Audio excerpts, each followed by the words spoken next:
At first glance, it appears little has changed over the past 150 years along this part of the upper Mississippi, except the barges are now moved by diesel power, and the trains are no longer coal-fired steam. Look a little closer, however, and you'll find the mighty Mississippi still harbors a few secrets.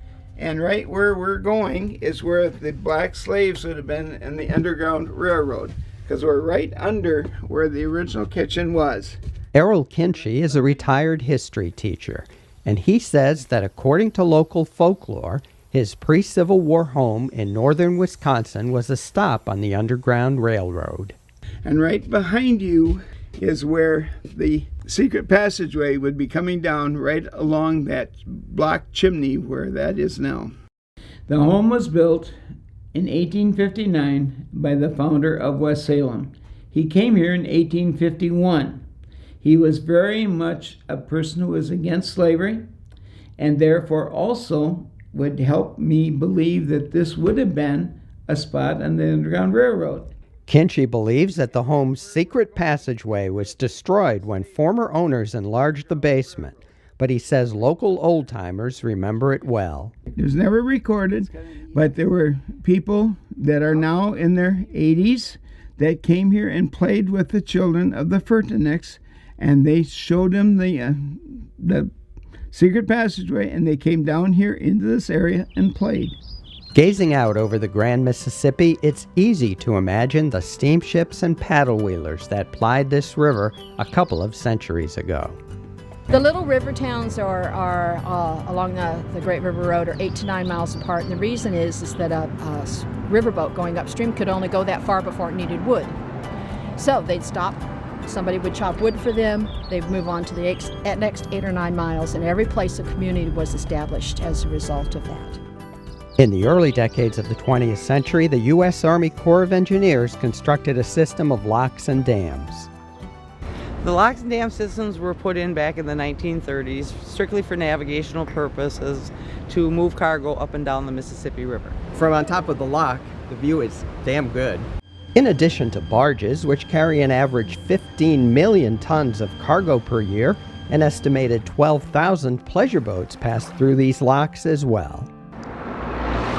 There's lots more history to be found on Wisconsin's Great River Road, traveling through its quaint small towns and cities. Alma was founded in 1848 and originally known as 12 Mile Bluff because the bluff in Alma could be seen by the riverboat captains from 12 miles upriver, and that became a landmark for the riverboat captains. The view is fabulous. You can see 10 miles upriver and downriver on a clear day.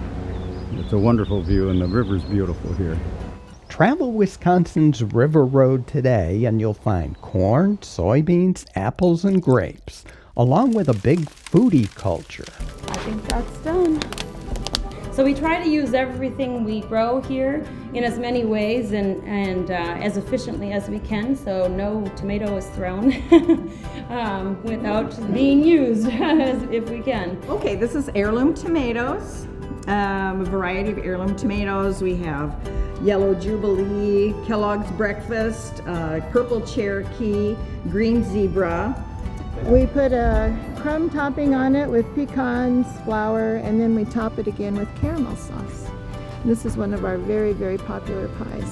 In the town of Stockholm, Herdie Baidsen and his wife Carol run one of the state's few African-American owned farms. That's part of my motivation as well for having this farm.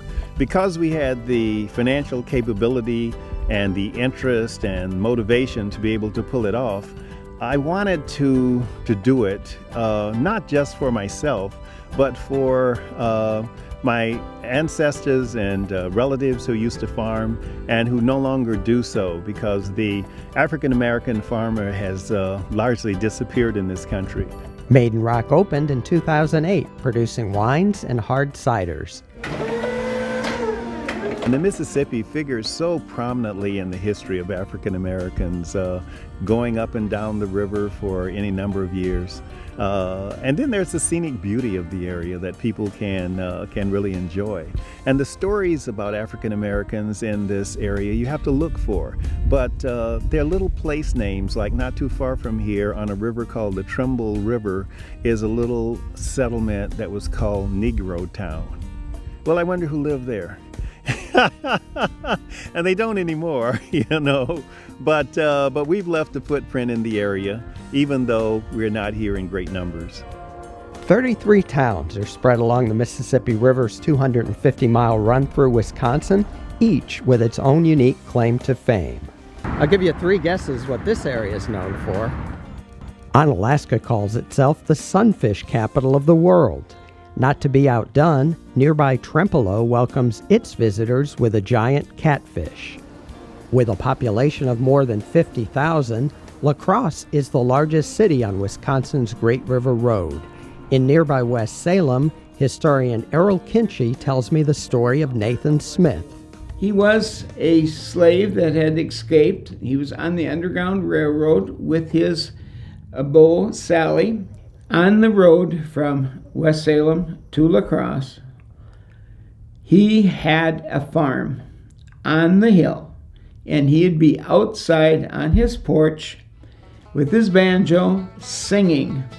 And he was a character that everybody associated him with the hill, because there were hardly any other farmers on the hill. He had 80 acres. So therefore, the hill became known as Nathan Smith's Hill, because everybody associated him with it, with his singing, with his banjo, with his stories, and his conversation, and the delightful man that he was. Upon his passing in 1905, Smith was buried in West Salem's Hamilton Cemetery, where the inscription on his tombstone is worn but still legible. Before I leave, Kindschy relates one more little-known historical fact about Smith. The most interesting part of the man, of everything else, is the fact that since they had no children, he took children in, including a white child. But the child of all the children that interests me is George Taylor, because George Taylor was the first black man to run for president of the United States. It was not Obama, it was George Taylor, and the year was 1904, and he ran against Teddy Roosevelt. My last day on the Great River Road, I visit Wyalusing State Park to take in its great vistas and Native American burial mounds. And later I take a backwater tour out of Prairie du Chien. I once saw a great blue heron swallow a fish as big as my hand, and it was in its throat. We'll see bald eagles in June. The baby eagles are in the nest. Well, actually they're there longer than that, but that's the best time to see them, is in June, mid to late June, and they're learning how to fly the helicopter above the nest. Back on the road, I call it a wrap. For me, it's been an eye-opening journey full of history, great scenery, and the sights and sounds of the mighty Mississippi. For the Village Celebration, I'm Glen Abbott.